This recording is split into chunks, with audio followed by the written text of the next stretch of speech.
Awesome. Take it away. Thank you. Great. Thanks for the apocalypse, Dave. So this talk is really a talk about a fuzzer, so I'm going to start with that. This is my fuzzer. Since I'm going to refer to it a few times during this talk, it needs a name, like Fred. And here's what Fred does. To start off, Fred is a packet fuzzer. So it takes in a buffer, which is usually a fixed length. Usually when packets are processed, they're put into a buffer of max length, regardless of the size.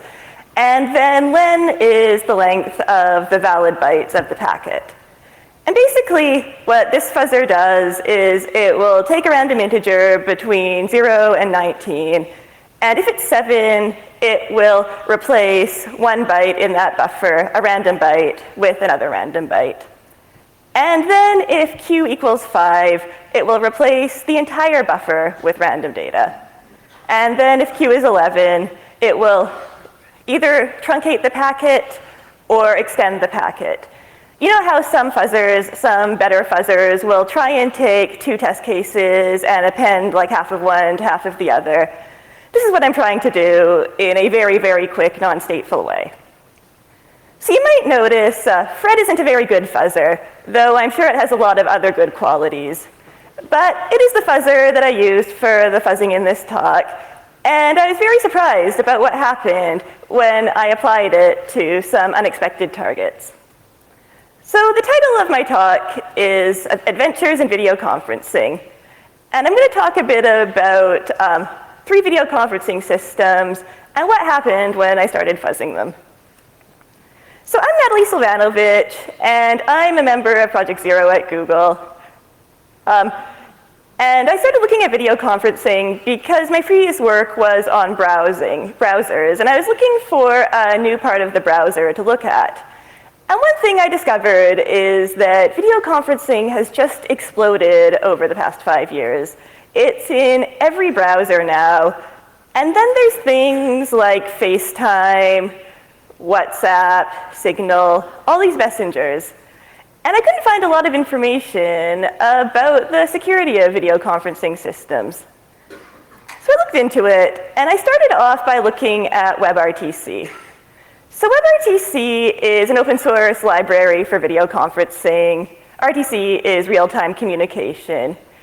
And it's an audio video conferencing library maintained by Chrome, and its original usage is for JavaScript bindings. So if you go into a browser and you use Facebook Messenger or some other website that will allow you to video conference someone, this is what it will use, the JavaScript bindings for WebRTC. And it's in all the browsers now. It's in Chrome and Firefox and Safari. But it's also really taken off in applications as well. So a lot of Android and iOS applications, for example, WhatsApp, Facebook Messenger, Signal, Snapchat, Slack, and many, many more embed WebRTC. So it's a hugely, hugely used library. And I discovered that I couldn't find a lot of information about its security outside of its cryptographic properties. So I went to the WebRTC website, and this is what it said. I mean, who could resist the challenge of looking at the only piece of software that no vulnerabilities have ever been found in? And of course, this isn't actually true. In fact, even at the time, I went through their bug tracker, and there were some bugs you could definitely make a case for having a security impact in there. And as far as I know, this web page is still there. They're not going back on this no bugs thing.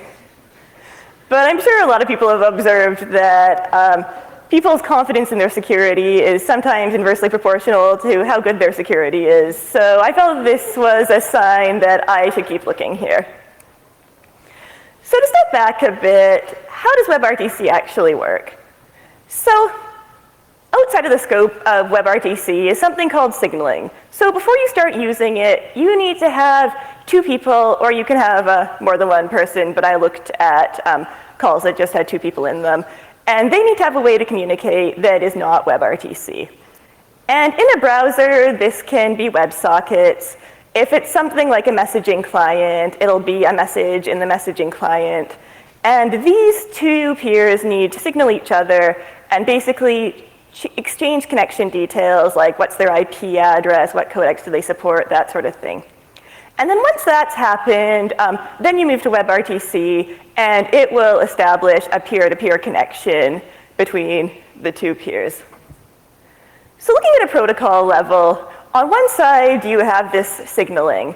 So usually it's over TCP, often it's over SSL, and in a browser you will typically use WebSockets, though this is absolutely outside of the specs, so it can be anything.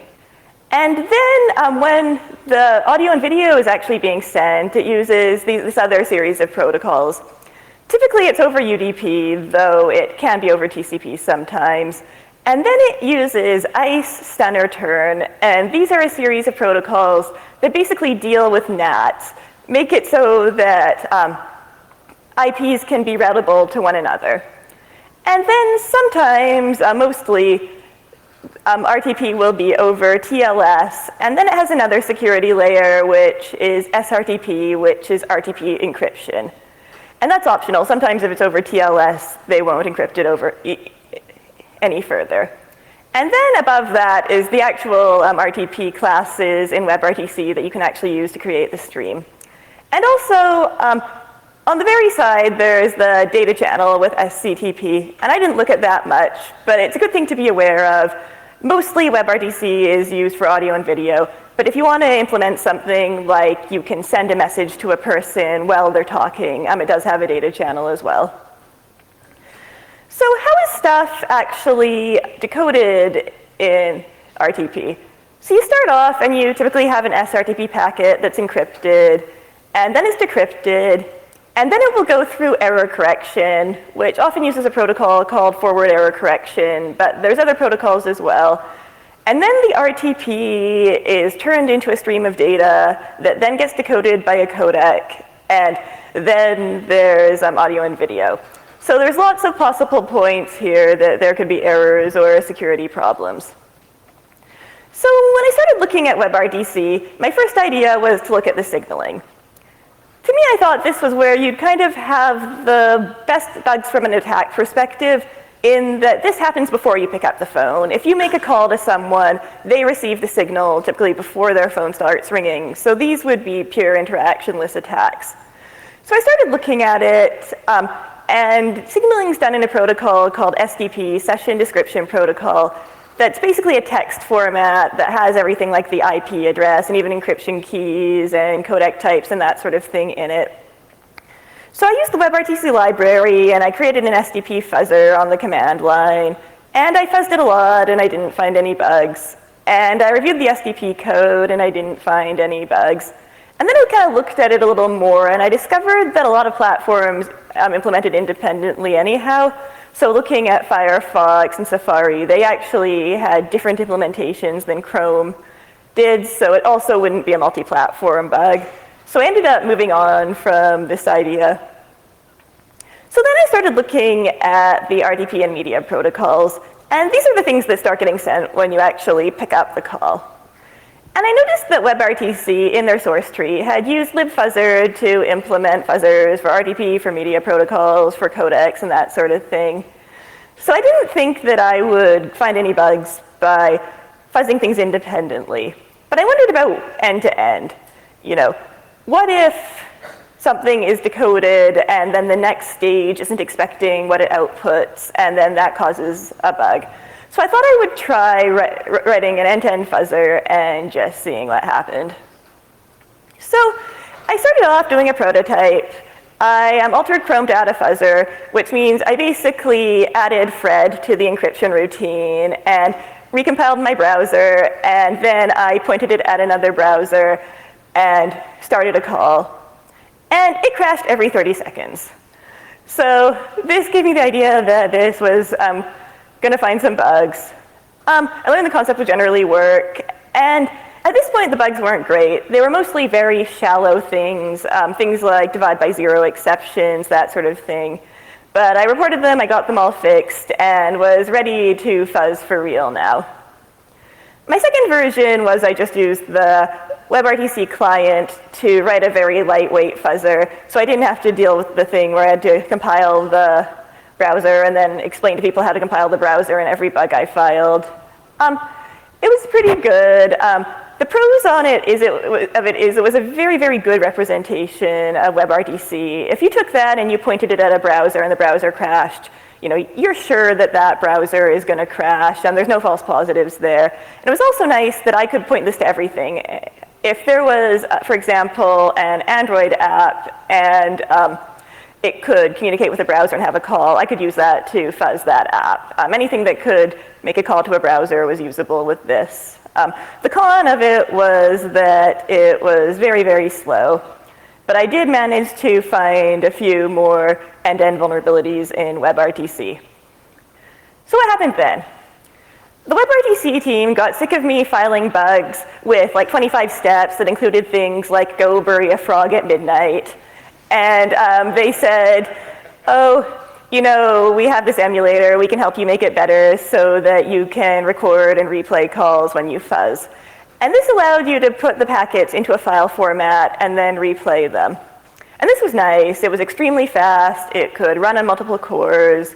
You could compile it with coverage and get coverage-guided fuzzers.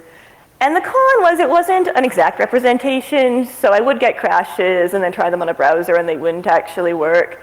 But it was pretty good, and it allowed me to fuzz at a very high pace and find a lot more bugs. So overall, I found 7 vulnerabilities, bugs that I thought had a security impact alongside many other crashes. So there were some out-of-bounds memory issues, type confusion issue, a few overflows. Here's some highlights. I thought this bug was really interesting because I'd never seen a bug like this before. I encourage you, look at it for maybe 30 seconds and think about what you think is wrong here.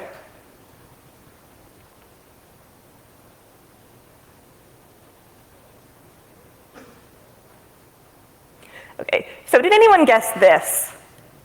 It turns out that this bug is in find. So in standard find, this is for a standard map.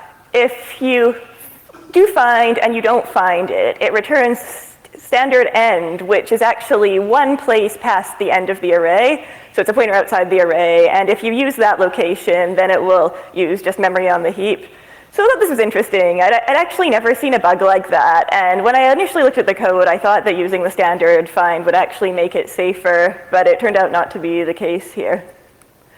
And another thing I found, which surprised me, is that WebRTC really wasn't prepared for this type of bug.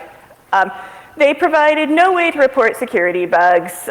They had a bug tracker, and I had to contact them and ask, oh, is it okay if I just dump security bugs in here, even though everyone can see them? And they set up a way to report them without doing that. And I discovered they also didn't really have a way to notify all these mobile users, all the mobile messengers that use it, that there's actually a security bug. And yeah, they did eventually fix it, but I am still concerned that the fix didn't make it to everyone because they basically were completely unprepared for this scenario, and I don't think they have any way to let everyone know that bugs exist and bugs have been fixed. So after this, I wondered, is this unique, or does this apply to every other video conferencing system? So I decided to look at FaceTime, which is another very large one with a different implementation. So FaceTime is the audio and video conferencing on Macs and iPhones, and it is closed source and proprietary. So in order to actually fuzz it, I'd need to find a way to pretty much alter packets and replay packets. So I started looking at the binary. So this is from IDA. It's the encryption function in AV Conference, which is the daemon that runs FaceTime. And it was pretty easy to figure out what was going on. It turns out that it uses RTP like WebRTC does, and you can see a function called like srtp decrypt and encrypt. So I was able to find out they use this CC cryptor update to encrypt the packets. So it seemed like a good candidate, but unfortunately I couldn't use something called DYLD interpose, which is typically what you would use to redirect a library call, because this daemon was started up by the system on a Mac, and if you killed it and started your own, it would just like not pay attention to that one and start its own up. So I ended up using this project, which is actually really useful, and what it does is it just is a little utility you can run that will insert one dylib entry into your binary. So basically it will change the libraries that get loaded when a binary is started up so that it links one more library. And this allowed me to put in an extra library that would hook this ccryptor update function. So this is basically what the code looked like. So then I tried doing this and making a call, and it needed some refinement, let's put it that way. For example, I realized that the system that was doing the fuzzing, the display was all messed up because it also couldn't decrypt, because decryption uses the same function. I also realized that this function was used to encrypt stuff on the file system, and then that got all messed up. So I limited the hooking to the functions that actually sent RTP. I also had to add a spin lock, because if you think about it, cryptography is pretty thread safe. You can have many people in a crypto function at the same time, and it's fine. But if you're logging stuff, that's not okay anymore, or you'll get like half a log entry on top of another one. So I had to make it thread safe. And also, it was a little unfortunate. In the RTP packet handling, it would just ignore the length output of the encryption function, which makes sense because they were doing in-place encryption. So there's no reason that the packet would ever be larger or smaller than they put in. So they would just ignore the length output. So I had to patch the binary a little bit so that I could also pass a length out and they would actually pay attention to it. So I did this, and I could at least fuzz at this point, but unfortunately replay didn't work. I couldn't replay one of those test cases again. So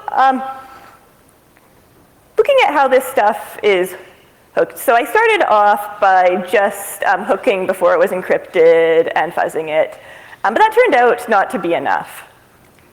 So I started looking at how the RTP worked a little more deeply, and I discovered this is the header that an RTP packet has.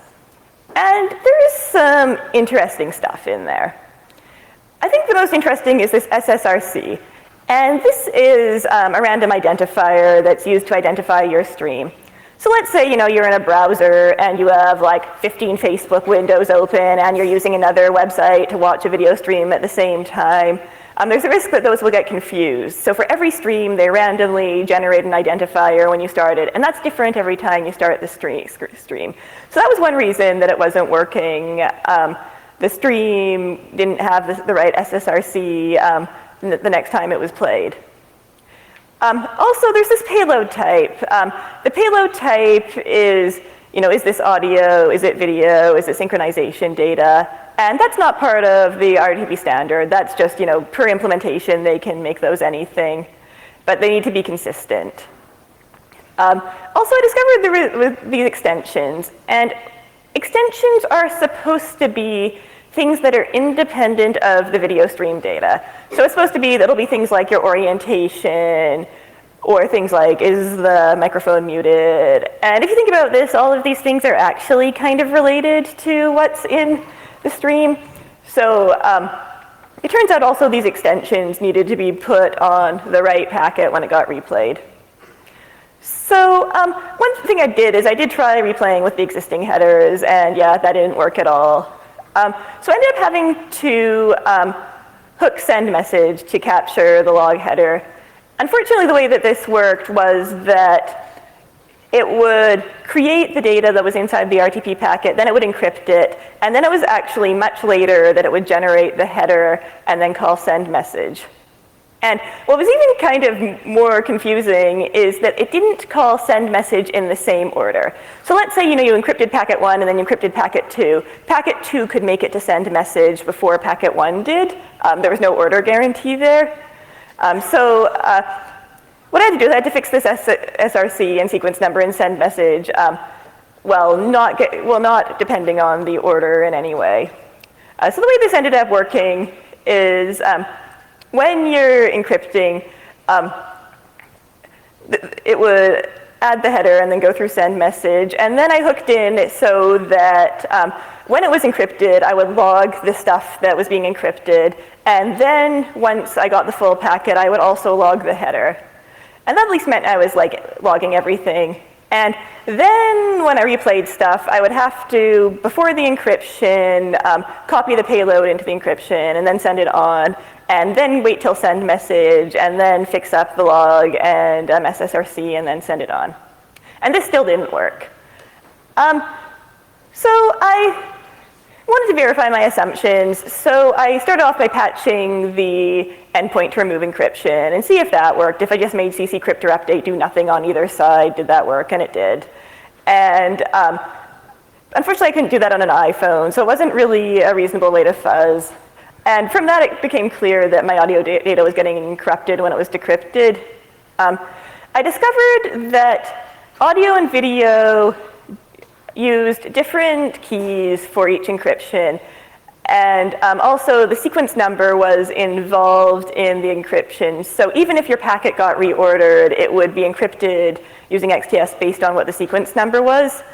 So I fixed it up so that it would basically, when something was encrypted, you use a cryptor, so it would queue those as it got them, and then it would encrypt the packet once it made it to send message using the correct sequence number.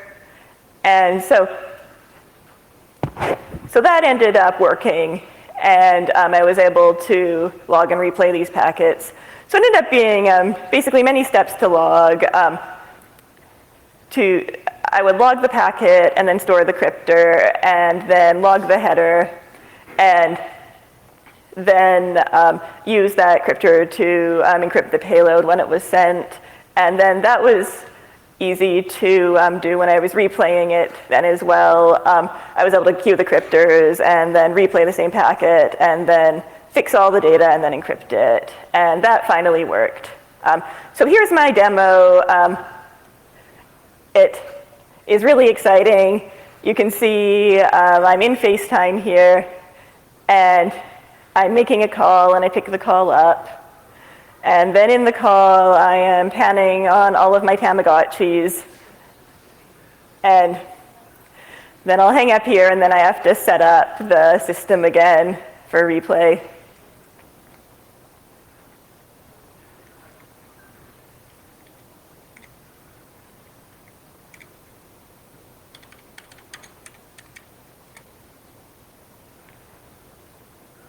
And then I make the call again.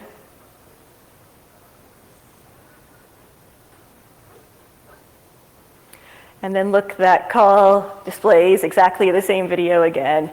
And you'll notice that it actually gets slower and slower. And that was a problem with this that I never quite fixed, which is that because I'm queuing the cryptors and using them for encryption as they arrive, there's no guarantee that I'll have enough of them. Because where the cryptors actually come from is a natural stream that is based on my camera and my audio.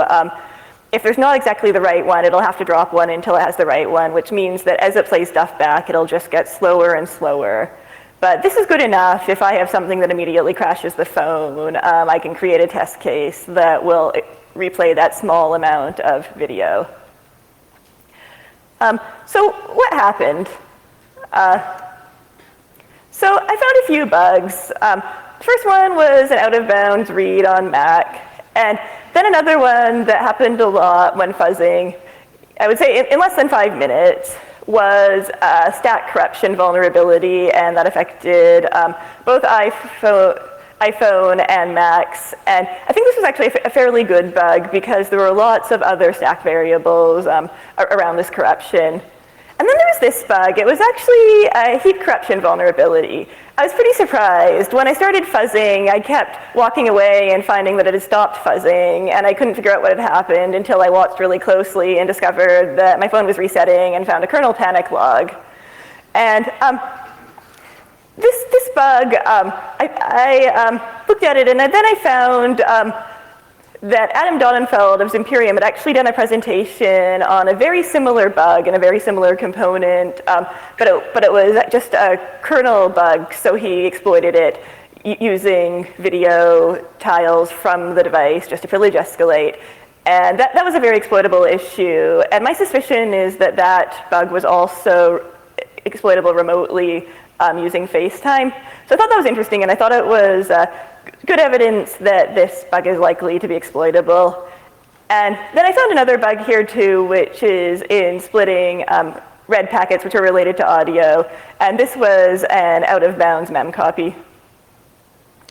So after this, I wondered, could WhatsApp possibly be safe? And I wanted to try and see if there were similar bugs in WhatsApp, which I think is the last large video conferencing implementation. There actually aren't that many implementations total because so many things use WebRTC. And I looked at the Android app because unfortunately the desktop app doesn't do voice. And there were no symbols, but there were log entries from libsrtp and a library called pjsip. And pjsip is a commercial library that's similar to WebRTC, and it actually uses some WebRTC, but then a lot of it's different too. And I identified a mem copy from the packet to a buffer before it was encrypted, so that seemed like a good place that I could intercept encryption. So to start off, I used Frida, which is a tool for hooking on a lot of platforms, including Android, and it was completely awesome. I was able to hook memcopy in like a minute. And I tried it, and it verified that I had the right memcopy and that sort of thing. But it was really too slow to do this without a lot of lag because this video conferencing sends like many frames per second, so that's a lot of memcopies. So I ended up changing the binary to hook the memcopy that I wanted to hook. I wrote some extra code in the GIF transcoder because that's only used for sending, and I didn't think I would be using it on this specific version of WhatsApp. So I overwrote that and then made it so it would load a library and then replace that memcopy with the function in the library. And that was good enough to do fuzzing on WhatsApp. I had issues with the calls disconnecting, and I eventually found a bug in my hooking. And once I had it not corrupting all the registers, it worked really well and was really reliable. I could log and alter incoming packets, but like with FaceTime, replaying the packets by pure copying didn't work. So I looked into it, and it turns out WhatsApp has 4 RTP streams. So that's like 1 for video, 1 for audio, 1 for synchronization, and 1 for good luck, I guess. And luckily, they did all have different payload types for each SSRC, so I was able to do the same thing where I looked at the payload type, and even though the SSRC was different, I would be able to figure out which of the new ones was which and correct them for each stream. And after that, logging and sending packets worked. And one more problem I had, though, is WhatsApp wasn't crashing, but I didn't believe it. I thought it was really crashing and I couldn't see it. And it turns out that WhatsApp will create crash reports and send them off and then suppress crashes on Android. So if you just use logcat, you'll never see it crash. So I ended up going back into this binary and just stubbing out every call to signal and sigset in the library so it wouldn't be called. And then I tried again, and then it started crashing. So I think a lot of apps actually do this, so it's a good thing to keep your eye on. If stuff isn't crashing and you think it should be, make sure that you're getting the crashes, because they're pretty easy to suppress on Android. So I ran for about 20 minutes before I got a crash on WhatsApp, and got this one bug. It was heap corruption in RTP processing. So after this, I was looking at WhatsApp, and I started to wonder about their signaling. Because remember how I looked at SDP in the browsers, which was the peer-to-peer messaging before you pick up the phone? WhatsApp uses something different where it sends WhatsApp messages to the other phone to signal the call, but it's a native code, so I wondered if there might be bugs in that. The other thing that I noticed, which wasn't great, is that the processing wasn't limited to the correct packets for the state. So normally, it's something like you do a call, and then you act the call, then you do a pre-accept, you act the pre-accept, you do an accept, et cetera, et cetera. I discovered that if you just sent an accept, even though you hadn't made a call yet and they hadn't sent anything back, it would be parsed quite far into the parser before it didn't do anything. So this was a bit of unnecessary attack surface that I thought was a risk. So I reviewed each entry point, and I found boring crashes, but they weren't very interesting, and the service responded every time that it crashed, so they weren't even denial of service. So one thing I did discover was that when you signal, the WhatsApp client will get this big JSON blob called the VoIP params from the server, and it sets dozens of parameters internally, and that's not an exaggeration. I think it was closer to hundreds. It would send this blob into this huge piece of code that would set so many different things based on this JSON blob. It was hard to even figure out what they all did. And I looked at this more, and I discovered that a peer could actually send this. Usually, if you tried this, the server would say 403 forbidden, or it just wouldn't send it, and they would replace it with a new one. But for one message type, it was actually starting a group call. It would send the one that you sent to the other device. So this was another huge attack surface to look at. So I looked at the code, and I couldn't find anything. And then Tavis Ormandy set up the library so it would process these packets on Linux, and then we were able to fuzz it. And unfortunately, there were still no bugs. So I reported this to WhatsApp, but I was actually pretty pleased with the response. They said they were aware of all of these issues. They were aware of other VoIP param issues, and they fixed the one that I reported very quickly. And they said that they were considering signing these blobs so that they would never have any of these bugs like this again. They also said that they had plans to reduce the attack surface of the signaling, which I thought was pretty cool. So I finished this up, and what were my conclusions? Well, I have to admit that having finished this, I'm not exactly sure what to make of this research. To be honest, I thought that we lived in a post-Fred world, but that turned out not to be the case. So certainly, I found a lot of bugs with a very simple fuzzer. With WebRTC, I found about 4 bugs with the simple fuzzer, and then I fuzzed with coverage and that sort of thing. So I did go much further with it, but it still had some very, very close to the surface bugs with the simple fuzzer. FaceTime, I'm at 5 bugs now using the same fuzzer, and WhatsApp had only 1 bug, and I fuzzed again, and I didn't find any after that. When I looked at things like JavaScript, there were situations where there was, 1 area or 2 areas that caused a lot of problems, but I felt like that wasn't really the case with RTP. There was really problems all over. There were 3 bugs in error correction, 7 in payload format, though that also makes up the majority of the code, so that's not very surprising. There's RTP, which is kind of a small protocol, error correction, and then it has to get things out of the RTP format, which was the biggest cause of bugs. And then some of the codecs did have bugs as well. Depending on your point of view, these were either very short or very long projects. Definitely the FaceTime one took a very long time compared to the others, and I don't think that this was related to difficulty of finding bugs at all. It was just the amount of time it took to instrument them. And I spent quite a while on the WhatsApp signaling too, and never found any bugs there. So what can I say here? Definitely video conferencing contained many, many vulnerabilities, and I don't think I got every last one. I think that this is a ripe area for looking for more problems. I think that complexity is definitely a cause here, but unlike a lot of things I've looked at, it's somewhat necessary. It's features that really improve video conferencing. And there's a lot of little features. So there's all the types of error correction. There's things like windowing. So if you make your window smaller, it'll get smaller. There's things like if you get a low bandwidth, it'll lower how quickly it sends stuff. There's tons of little things that actually lead to a better user experience, but are very, very complex and honestly very difficult to understand if you say read the specification.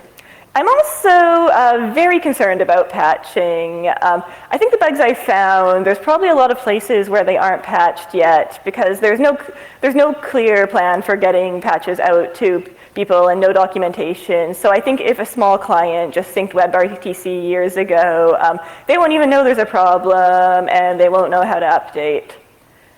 Yeah. I also found that video conferencing lacked test tools pretty badly. Eventually there was the WebRTC one, and that's continuing to be improved, and now they're using it to fuzz on a regular basis, and you can get it out of their source tree. But there's still nothing that's, that level of quality for things like FaceTime or WhatsApp or even something like PJSIP. So I released all my tools on GitHub, and they're a good start for being able to understand the protocols of these closed solutions at all. But I think it's something that could definitely use more work in that all these tools are like very clunky and require a lot of effort to set up. One area I think that I didn't look at, that there's probably more bugs as well, is signaling. It's not as cross-platform as something like WebRTC is, but I think it's very possible that, like in WhatsApp, there's needless attack surface there and then possibly bugs. And finally, I think that RTP needs more fuzzing to have less bugs in it. I know WebRTC is doing this on a regular basis, but I don't know about the other solutions. But it was a little bit disappointing that there were so many easily findable bugs in a remote attack surface like this. So that's it. Thanks a lot, and I hope we have time for questions.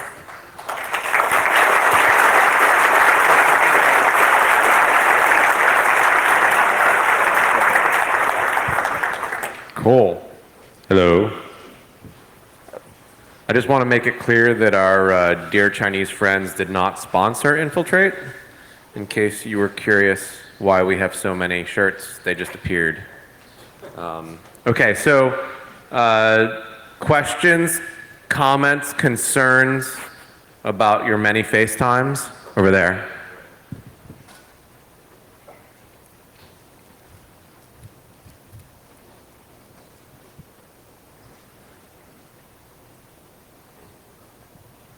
So regarding the timeline, you put it over there. Can you expand a little bit more time about what is the portion of time that you done for instrumenting and making the entire thing work, and the actual time of fuzzing until a bug was found? What is the ratio? Yeah, so for FaceTime and WhatsApp, these were 100% tooling. Like, both of those crashed within minutes of actually getting the tools to work. It was just a matter of getting the tools to work and the complexity of the system with regards to making things actually replayable. WebRTC was, I would say, more of both. I spent time instrumenting it, and then I spent time working with the tools they gave me to do complete fuzzing. That one, I would say, it was probably a week to instrument at first, and then the rest of the time was doing various things to make the tooling better. Next question.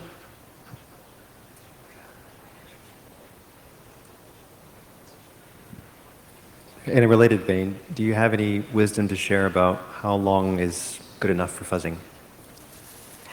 That's a good question. I would say I don't have the answer there, but definitely way more than I did. I think the reality is this is something that it's much easier for vendors with code to do than someone without the code to do.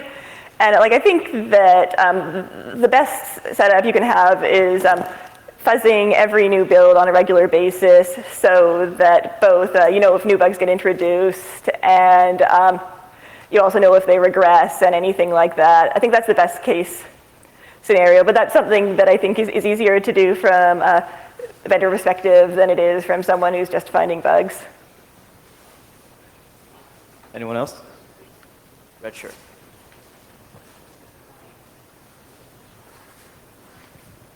I was just curious, the WebRTC emulator that you use for fuzzing, is that available or is that just in-house? It's available. It's called Video Replay if you look for it in the WebRTC source. And if you go to my repository here, I have instructions on how to find it.